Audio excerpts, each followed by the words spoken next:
जय हिंद। भारत माता के वीर सपूतों, आगामी सेना के जवानों, स्वागत करते हैं आपका हमारे अपने यूट्यूब चैनल आर्मी तैयारी पर। आज हम सभी आपके साथ इंडियन आर्मी टेक्निकल के 2018 का क्वेश्चन पेपर लेकर आए हुए हैं। ये देखिए, ये हमारा पार्ट 2 होगा। इससे पहले हम सभी ने पार्ट 1 डिस्कस किया है, जिसमें हम सभी ने आपको बताया हुआ है 15 क्वेश्चन थे फिजिक्स के और 5 क्वेश्चन थे जीके के और 5 क्वेश्चन थे रीजनिंग के, जैसा कि आपके सिलेबस में आता है।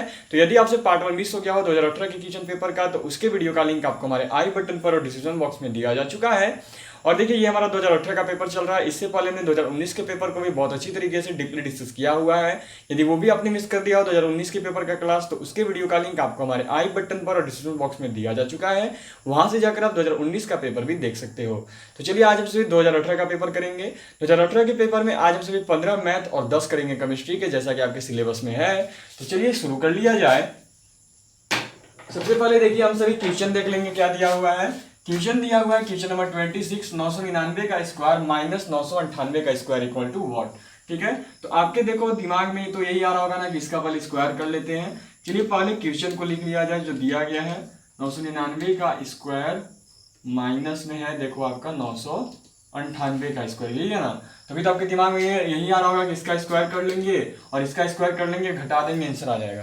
तो देखिए, काफी लंबा मेथड होगा। इन सब का स्क्वायर करने जाएंगे तो काफी ज्यादा टाइम वेस्ट होगा। उतना टाइम आपको इंडियन आर्मी किसी भी एग्जाम में नहीं देगी। देखिए, इंडियन आर्मी जो भी मैथ देती है ना, वो एकदम फॉर्मूला बेस्ड होता है। ठीक है, बहुत ही ईजी होता है। शॉर्ट अगर फॉर्मूला बेस पे चलोगे तो काफी ईजी पड़ेगा। तो इसलिए फॉर्मूला बेस पे ही मैथ बनाने की कोशिश करें। तो ये देखिए, ये फॉर्मूला जब हम बनाएंगे तो बहुत शॉर्ट हो जाएगा। कौन सी फॉर्मूला होगी, तो वो हो गया, देख लो आप, 999 प्लस 998 इंटू 999 माइनस 998, यही है। 999 में 998 जोड़ेंगे तो देखिए, अब आपके दिमाग में यहाँ पे आ रहा होगा कि ऐसा कौन सा फॉर्मूला है जिससे कि इन छोटे वाले को इतना बड़ा में लिख दिया गया। तो देखिए, मैं यहाँ पे फॉर्मूला दे रहा हूँ चुकी का साइन देके। इसको हम सब a मान लेंगे और इसको b मान लेंगे। कहने का मतलब है a square minus B square. तो देखिए, a square minus B square बराबर एक फॉर्मूला होता है, और वो होता है देख लो आपका a plus B and then हो गया देख लो आपका a माइनस बी। ये होता है फॉर्मूला, वही किया हुआ है। a square minus B square था तो उसके बराबर में a प्लस बी, a फिर प्लस में b, फिर है a माइनस बी, a हो गया और माइनस में आपका b, यही है ना। चलिए, 999 में जब 998 जोड़ेंगे तो कितना आएगा, तो 9 8 17 का 7 हासिल 1, 9 और 9 18 और 1 19 का 9 हासिल 1, 9 9 18 और 1 19 और हो गया। और यहाँ पे देखिए इंटू है, जब ब्रैकेट टूटेगा तो गुना होता है, तो इंटू का साइन हो गया। और 999 माइनस 998 होता है देखो आपका 1, कितना आता है, तो आ रहा है देख लो आपका 1997। क्या पे है, सी नंबर में। चलो, तो हमारा यहाँ पे प्रूफ हो गया। देखिए कितना शॉर्ट में बन गया। और यही अगर इसे भी कहा भी स्क्वायर करने जाते तो कितना लंबा हमें गुना करना पड़ता, उसका घटाव होता, कितना लंबा घटाव पड़ता। इसीलिए मैथ को फॉर्मूला बेस पे ही बनाने की आप सब कोशिश किया करें। तो चलिए हम सभी क्वेश्चन नंबर 2 देख लेंगे। 27 नंबर सवाल हमें दिया गया है 11 रेडियन इक्वल टू वॉट। हमें दिया गया 11 रेडियन इक्वल टू कितना होता है। दिया गया option A 11 degree, B 130 degree, C 630 degree या फिर डी 110 डिग्री। तो ये देखिए, ये आपको क्लास 11 12 में पढ़ना था। तो देखिए, ये रेडियन है और यहाँ नीचे डिग्री में ऑप्शन दिए गए हैं। इसका मतलब साफ है कि रेडियन को डिग्री में बदलना है। तो देखिए, रेडियन को डिग्री में बदलने के लिए क्या करते हैं कि 180 बटा पाई से गुना करते हैं। कितना से गुना करते हैं, तो 180 बटा पाई से गुना करते हैं। क्या हो जाएगा, 11 गुना 180 बटा पाई। पाई का मान कितना होता है, तो पाई का मान होता है देखिए 22 बटा 7। अब हो गया देखो आपका 11 गुना 180, ठीक है। और ये बट्टा का चिन्ह है पहले, तो बट्टा का मतलब क्या होता है, भाग। और ये 22 बट्टा 7 है, तो यहाँ पे हम 22 बट्टा 7 क्या करेंगे, लिख देंगे। और नीचे कुछ भी नहीं तो कितना 1 ले लेंगे। चलिए, अब क्या हो गया, 11 गुना 180 बटा 1 है, ठीक है। तो हो गया 180 बटा 1 गुना भिन्न का भाग है, आप सब बना चुके हो। क्या करते हैं, भाग को गुना में चिन्ह में बदलते हैं और ये बदल जाता है, जस्ट उल्टा हो जाता है। तो 22 बटा 7 जो है वो 7 बटा 22 हो जाता है।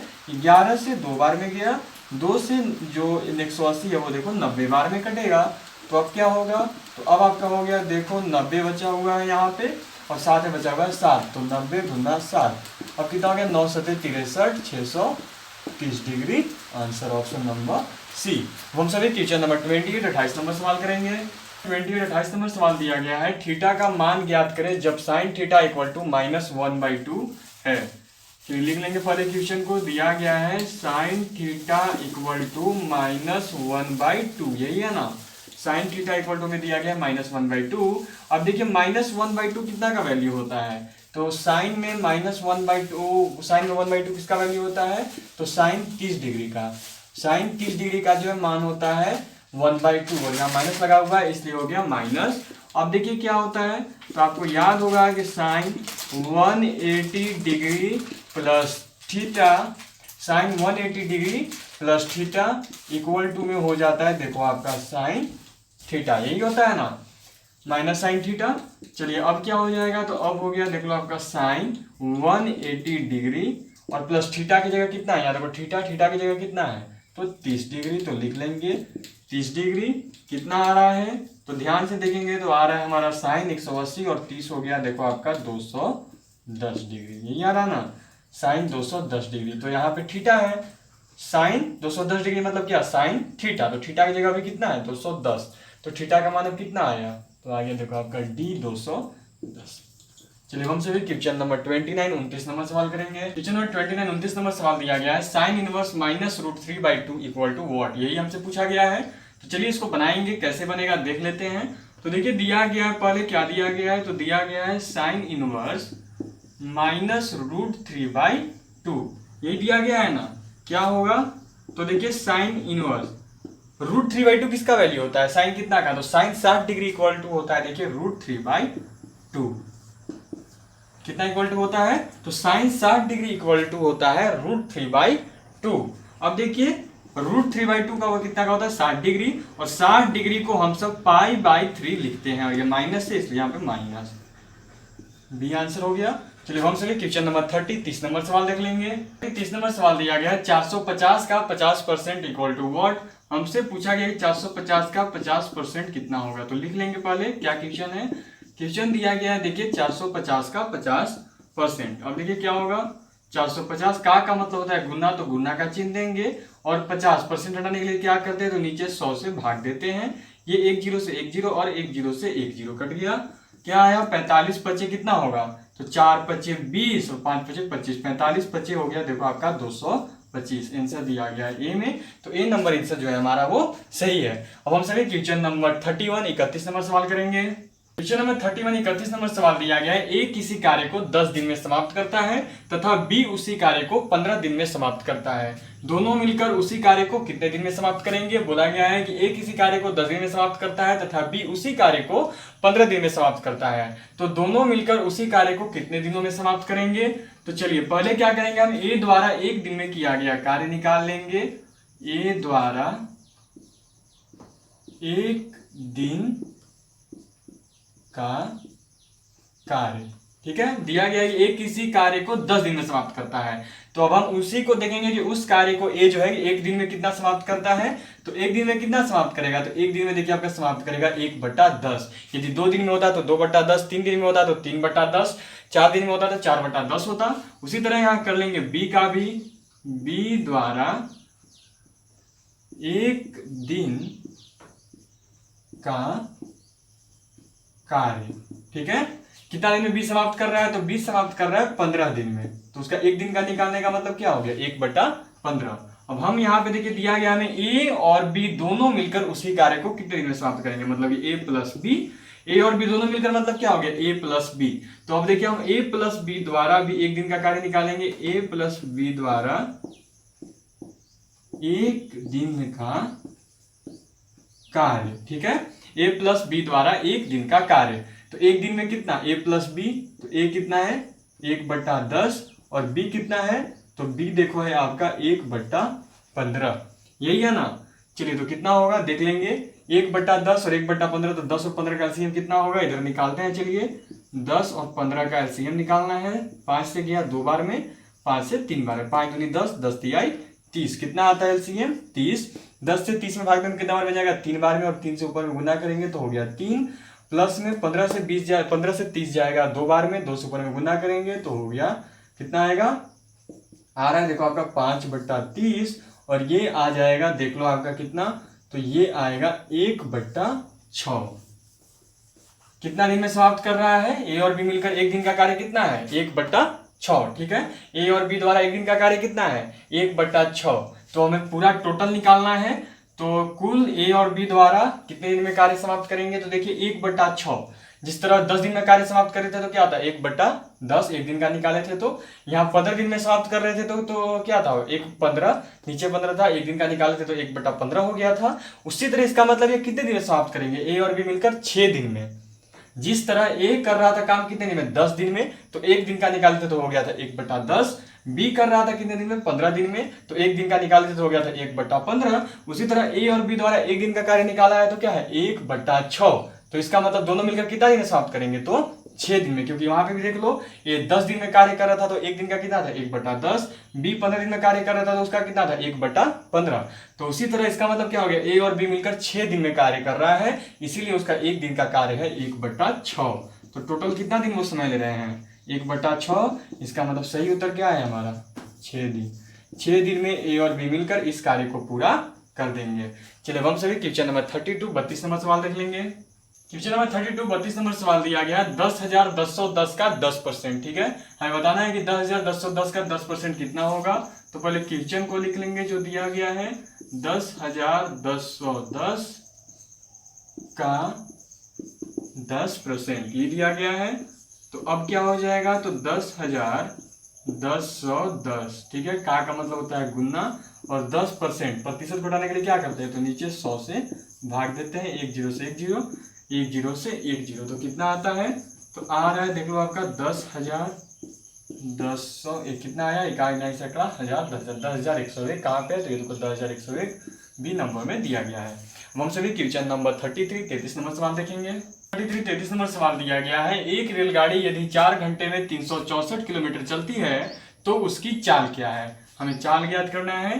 तो देखिए चाल बराबर क्या होता है, चाल बराबर जो फॉर्मूला है वो होता है देख लो आपका दूरी बट्टा समय। ये होता है चाल बराबर फॉर्मूला चाल। ठीक है, चाल मतलब स्पीड होता है, ठीक है ना, स्पीड हो गया, दूरी डिस्टेंस कितना है, डिस्टेंस क्या है, दूरी क्या है, तो 364, और समय कितना है, टाइम कितना है, तो 4 आवर्स हो गया। 4/364 कितना बार में कटेगा, देखते हैं। 4 से 4 9 36, 9 चुका 36, और 4 से 4 एक बार में 91 बार में ये कटेगा। मतलब चाल क्या हो गया, स्पीड कितनी हो गई चाल, तो चाल है देख लो आपका 91 किलोमीटर पर आवर, और 91 कहाँ है, तो बी नंबर में।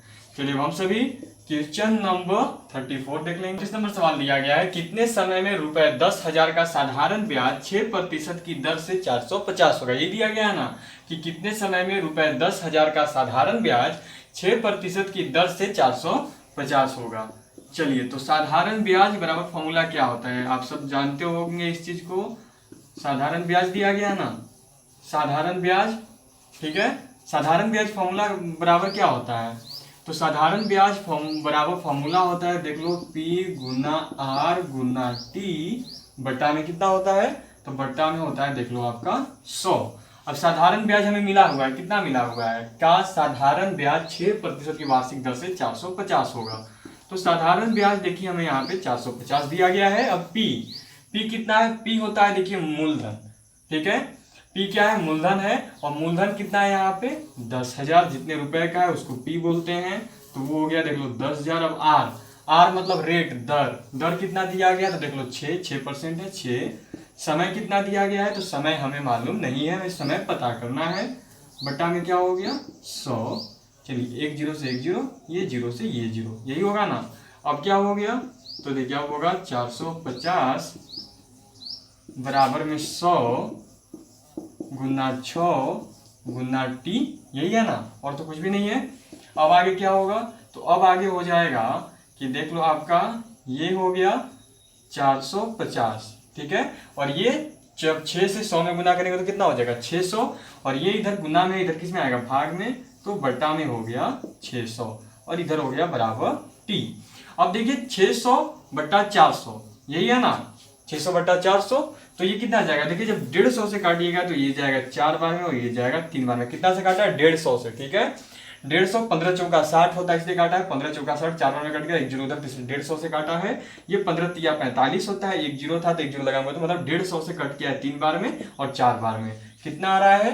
तो देखो t इक्वल टू जो आपका आ रहा है वो है 3/4, यही आ रहा है ना। t इक्वल टू कितना आ रहा है? तो t इक्वल टू आपका देखो आ रहा है यहाँ पे 3/4। तो अब आपके दिमाग में आ रहा है 3/4 बराबर कितना होगा? तो इसका देखिए, इसका हम लोग निकाल लेंगे वर्ष में। तो यहाँ पे क्या करेंगे, वर्ष बराबर कर लेंगे, क्या हो गया 3/4 है। एक वर्ष में कितना महीना होता है? तो 12 महीना होता है।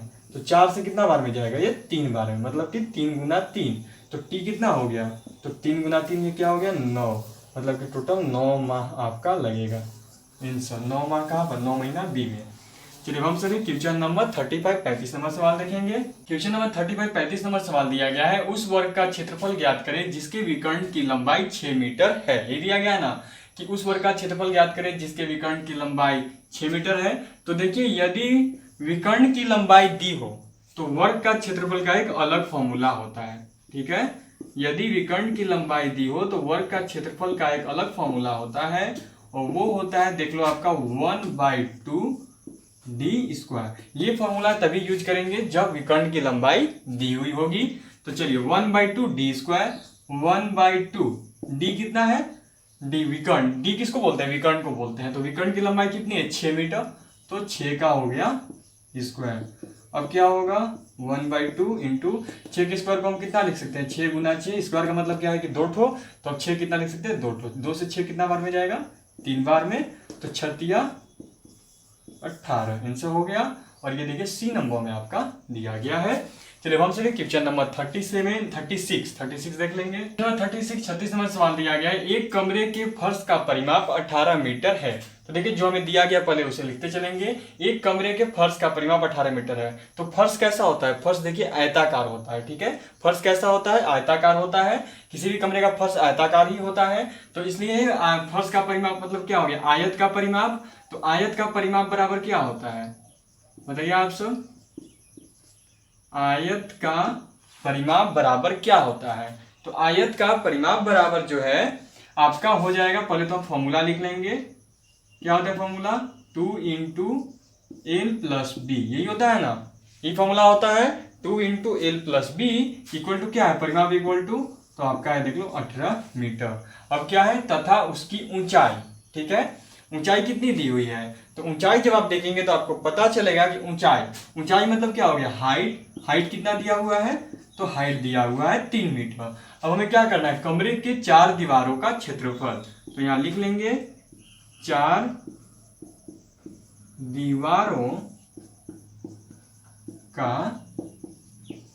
क्षेत्रफल, ठीक है। तो 4 दीवारों का क्षेत्रफल हम ऐसे निकालेंगे कि आपका क्या हो जाएगा? आप बताओ क्या दिया हुआ है? परिमाप कितना दिया हुआ है? तो परिमाप यदि आप देखेंगे तो परिमाप आपको देखने पर पता चलेगा कि परिमाप दिया हुआ है 18 मीटर, और हाइट मतलब कि ऊंचाई दी हुई है 3 मीटर। तो ये हो जाएगा देख लो आपका 2 इंटू एल प्लस बी और फिर इंटू में एच।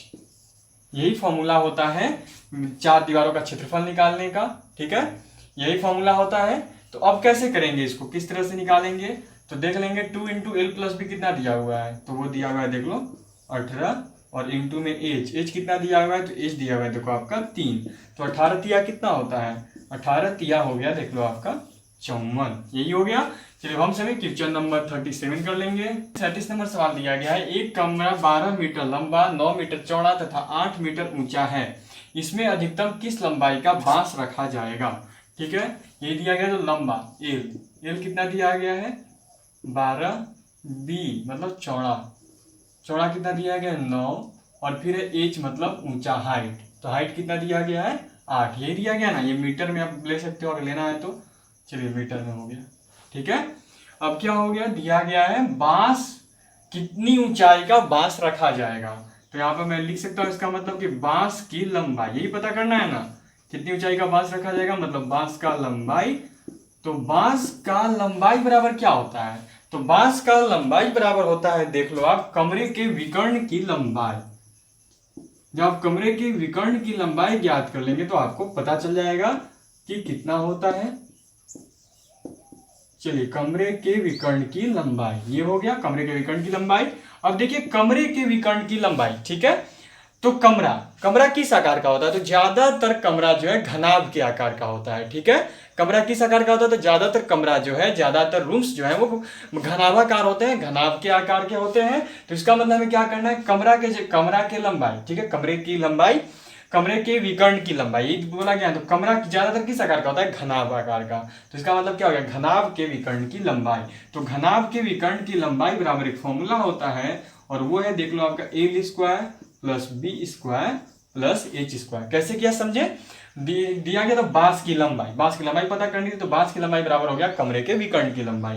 अब कमरे के विकर्ण की लंबाई, तो हर कमरा किस आकार का होता है? तो घनाभ के आकार का होता है। तो इसका मतलब क्या निकालना है, घनाभ के विकर्ण की लंबाई। और घनाभ के विकर्ण की लंबाई बराबर फॉर्मूला होता है A square plus B square plus H square, under root कर दूंगा एल स्क्वायर। एल कितना है? तो 12 का स्क्वायर प्लस में बी स्क्वायर। बी कितना है? तो बी देखेंगे ध्यान से, तो बी कितना है? 9 का स्क्वायर। अब एच कितना है? तो एच को जब ध्यान से देखोगे तो पता चलेगा कि 8 का स्क्वायर, ठीक है। कितना हो जाएगा? तो कितना होगा कि आप देख लो, आपका हो जाएगा टोटल, यदि ध्यान से देखोगे तो कितना होगा बताइए आप सब मुझे, कितना में हम चल सकते हैं? तो देखिए 12 का स्क्वायर करेंगे, तो 12 का स्क्वायर कितना होता है? 144 प्लस 9 का स्क्वायर कितना होता है? तो 9 का स्क्वायर होता है 81, और प्लस में 8 का कितना होता है? तो वो होता है 64। इन सबको जोड़ेंगे तो कितना आएगा? तो चलिए जोड़ लेते हैं, इधर आकर जोड़ते हैं। 144, 81 और 64, यही है ना। 4 और 1 5, 5 और 4 9 हासिल 1, 8 4 12, 12 और 6 18 और 1 19 का 9 हासिल 1, 1 और 1 हो गया 2। कितना आएगा? 4 और 1 5, 5 4 9। लगता तो यही है, कितना ही आ रहा है हमारा। चलिए तो कितना आ रहा है? अंडर रूट 299, इतना ही आ रहा है ना। तो अंडर रूट 299 जब हमारा आएगा तो कितना होगा? तो देखेंगे 299 आ रहा है, कितना? 8 4 12, 12 और 6 18, यहाँ तो 8 होना चाहिए था जहां तक मुझे उम्मीद लग रहा है। देखेंगे 4 1 5, 5 और 4 9, 9 8 4 12, 12 और 6 18 का 8 हासिल लिखते हैं, 2 8 9 होगा। चलिए कितना हो गया? 2 8 9। अब देखिए 289 जो है, ये जो है ये तो आपका ये 17 का स्क्वायर होता है। कितना का स्क्वायर होता है? 17 का स्क्वायर। तो अंडर रूट में क्या हो गया? 17 का स्क्वायर। अब 17 का स्क्वायर अंडर रूट मतलब क्या हो गया कि 17 दो ठो है, तो 2 17 बराबर रूट तोड़ेंगे तो कितना 17 बाहर आएगा? 1 17 बाहर आता है, और यही हमारा आंसर होता है। तो राइट आंसर क्या है? ए। चलिए हमारा यहाँ पे क्वेश्चन नंबर 37 कंप्लीट हो गया। अब 38 देखेंगे। क्वेश्चन नंबर 38 38 नंबर सवाल दिया गया है, अर्धगोले का आयतन क्या होता है? बताना कि अर्धगोले का आयतन क्या होता है। A 2π/3 πr3, B 4π/3 πr3, C under root r square plus B square, या फिर डी सभी।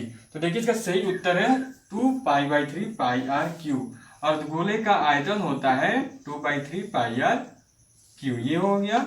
अब देखिए यहाँ पे एक और आपको दिख रहा होगा बी 4/3 πr3। तो ये देखो ये गोले का आयतन होता है, ठीक है। ये किसका आयतन है? तो ये गोले का आयतन होता है। अर्धगोले का आयतन हो गया 2/3 πr3, और गोले का आयतन होता है 4/3 πr3। अब हम सभी क्वेश्चन नंबर 39 39 नंबर सवाल करेंगे। क्वेश्चन नंबर 39 39 नंबर सवाल दिया गया है कि 3100 में से कौन सी ऐसी छोटी से छोटी संख्या घटाई जाए कि शेष बची संख्या 17 से पूर्णतः विभक्त हो जाए। हमें बताना है कि 3100 में से हम कौन सी संख्या घटाएंगे इन चारों में से कि बाद में जो संख्या बचे घटाने पर वो 17 से पूरी तरह कट जाए। तो क्या करेंगे ना कि 17 से 3100 में भाग देकर चेक कर लेंगे। तो चलिए क्या करेंगे, 17 से 3100 में भाग देंगे। 17 से 3100 में चलेंगे तो 17 एकम 17, कितना आएगा? 11 में से 7 गया तो 4, सॉरी 6 नहीं 4। अब 3 यहाँ पे 2 बचा, 2 में से 1 गया तो 1, अब क्या है? 0, यही है ना। तो अब कितना बार में चलेंगे देख लेंगे। 17 से हो सकता है कि 4 बार में चलते हैं। 7 का 28 का 8 हासिल 1, 4 2 बहुत कम है। अब कितना चलेंगे? तो अब मानी चलते हैं 17 से हम सब 8 बार में। 8 सते कितना होता है? 8 सते 56 का 6 हासिल 5, 8 और 5 13। देखिए 8 बार में चलेंगे तो हमारा 136 आएगा, यही है ना। कितना आ रहा है ध्यान से देखेंगे तो कितना आएगा हमारा। आगे चलेंगे अगर इसी तरह तो कितना आएगा? तो 8 बार में जब आप चलिएगा तो 8 बार में कितना आएगा? 136, और बचेगा कितना? 140 में से 136 गया तो 4। अब कितना नेक्स्ट डिजिट है 0, तो 0 उतार लेंगे। अब क्या होगा, तो 17 का 17, 17 दूनी 34, 2 बार में चलेंगे तो क्या हो गया 34। कितना बच रहा है 6 बच रहा है। 40 में से 34 का तो 6 बचेगा। मतलब कि जब हम 3100 में से 6 घटा देंगे तो जो शेष बची संख्या है वो 17 से पूरी तरह कट जाएगी, क्योंकि यहाँ एक्स्ट्रा कितनी संख्या पड़ रही है, एक्स्ट्रा कितना पड़ रहा है 6। यदि ये 6 नहीं होता तो आज ये पूरी तरीके से 17 से कट हो चुका होता। तो इसीलिए हमारा उत्तर क्या हो गया 6। जब हम 3100 में से 6 को घटा देंगे तो जो संख्या बचेगा वो 17 से पूरी तरह कट जाएगा। कितना घटाएंगे 6 को। चलिए 6 हमारा आंसर हो गया। अब हम सभी क्वेश्चन नंबर 40 नंबर सवाल देखेंगे और ये जो है ये हमारा मैथ का आखिरी क्वेश्चन होगा। क्वेश्चन नंबर 40 नंबर सवाल दिया गया 256 गुना 256 माइनस 144 गुना 144 बटा 112 इक्वल टू व्हाट। तो देखिए जब अब आपके अगर दिमाग में आ रहा होगा ना कि इसको गुना करेंगे, इसको गुना करेंगे, फिर घटाएंगे और फिर जितना आएगा उतना को 112 से भाग दे देंगे, तो काफी लंबा आप चले जाओगे। ठीक है, आप काफी लंबा, आप कभी लॉन्ग में उस तरीके से चले जाओगे। तो आपको वैसा नहीं करना है, आपको जितना शॉर्ट हो सके उतना शॉर्ट में मैथ बनाने का कोशिश करना है। तो उसी तरीके से चलेंगे। तो ध्यान से देखोगे तो यदि हम 256 को ए मान लें और यदि 144 को बी मान लें तो ये क्या हो गया ए दो ठो है, ए इंटू ए। 256 को हम ए मान रहे हैं तो ये भी ए है, तो क्या हो गया ए इंटू ए, मतलब क्या हो गया ए स्क्वायर माइनस 144 को बी मान रहे तो ये भी 144 है तो बी ही हो गया, तो बी इंटू बी कितना हो गया बी स्क्वायर बटा क्या हो गया 112। आप सब भी जानते हो A square minus B square equal to एक फॉर्मूला होता है ए प्लस बी। तो ए कितना है 256 प्लस बी कितना है 144 और ए माइनस बी, ए कितना है 256 और बी कितना है 144। ठीक है, और बट्टा का यहाँ पे चिन्ह दे दूंगा। 112 को भी एक तरीका से हम लिख सकते हैं। तो देखिए 112 को हम इस तरीका से लिख सकते हैं या नहीं, आप मुझे बताओ।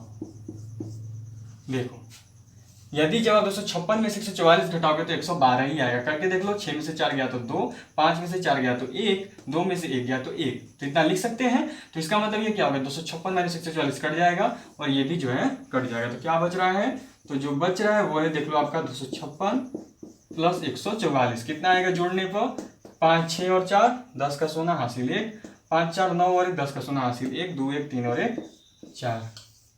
क्या आंसर हो गया 400 और वो है तेरा बी, वो दिया हुआ है बी में 400 जो है आंसर हमारा हो गया। देखें फॉर्मूला बेस पे चले तो कितना शॉर्ट हो गया, यही अभी इन दोनों को गुना करते पहले, फिर उसके बाद घटाते हैं, घटाने के बाद इससे भाग देते, कितना लॉन्ग मेथड होता।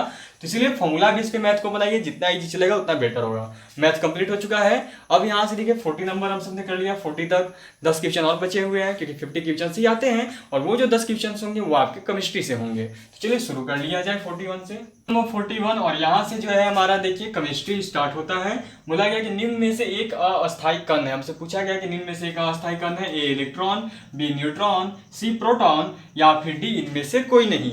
तो देखिए इनमें से जो आपका अस्थायी कण है वो है न्यूट्रॉन। न्यूट्रॉन एक अस्थायी कण है। क्या आंसर हो गया हमारा बी। बी में क्या दिया हुआ है तो न्यूट्रॉन। न्यूट्रॉन एक अस्थायी कण है। चलिए हम सभी क्वेश्चन नंबर 42 42 नंबर सवाल करेंगे। 42 42 नंबर सवाल दिया गया है नाभिक की द्रव्यमान संख्या है। बोला गया कि नाभिक की द्रव्यमान संख्या है, ए नाभिक में न्यूक्लियनों की संख्या, बी नाभिक में प्रोटॉनों की संख्या, सी नाभिक में न्यूट्रॉनों की संख्या या फिर डी सभी। तो देखिए नाभिक की द्रव्यमान संख्या जो है वो है आपका ए नाभिक में न्यूक्लियनों की संख्या।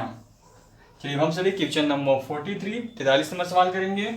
क्वेश्चन 43 43 नंबर सवाल दिया गया है रेडियोधर्मी पदार्थ उत्सर्जित करता है, ए अल्फा कण, बी बीटा कण, सी गामा कण या फिर डी सभी। तो देखिए रेडियोधर्मी जो पदार्थ उत्सर्जित करता है वो सभी है। रेडियोधर्मी से सभी पदार्थ उत्पन्न होती है, अल्फा कण भी, बीटा कण भी और गामा कण भी। चलिए हम सभी क्वेश्चन नंबर 44 44 नंबर सवाल देख लेते हैं। 44 44 नंबर सवाल दिया गया है इलेक्ट्रॉन त्यागने की प्रवृत्ति कहलाती है, ए ऑक्सीकरण, बी अवकरण, सी उत्प्रेरण या फिर डी अभिप्रेरण। तो देखिए इलेक्ट्रॉन त्यागने की प्रवृत्ति को हम सब अवकरण कहते हैं। ठीक है, इलेक्ट्रॉन त्यागने की प्रवृत्ति को हम सब क्या कहते हैं तो बी अवकरण कहते हैं। इलेक्ट्रॉन त्यागने की प्रवृत्ति अवकरण कहलाती है। चलिए हम सभी क्वेश्चन नंबर 45 देख लेंगे। 45 45 नंबर सवाल दिया गया है शुद्ध जल का पीएच मान होता है। पूछा गया कि शुद्ध जल का पीएच मान क्या होता है, ए 7, बी 7 से अधिक, सी 7 से कम या फिर डी इनमें से कोई नहीं। तो देखिए शुद्ध जल का पीएच मान 7 होता है। कितना होता है तो शुद्ध जल का पीएच मान 7 होता है।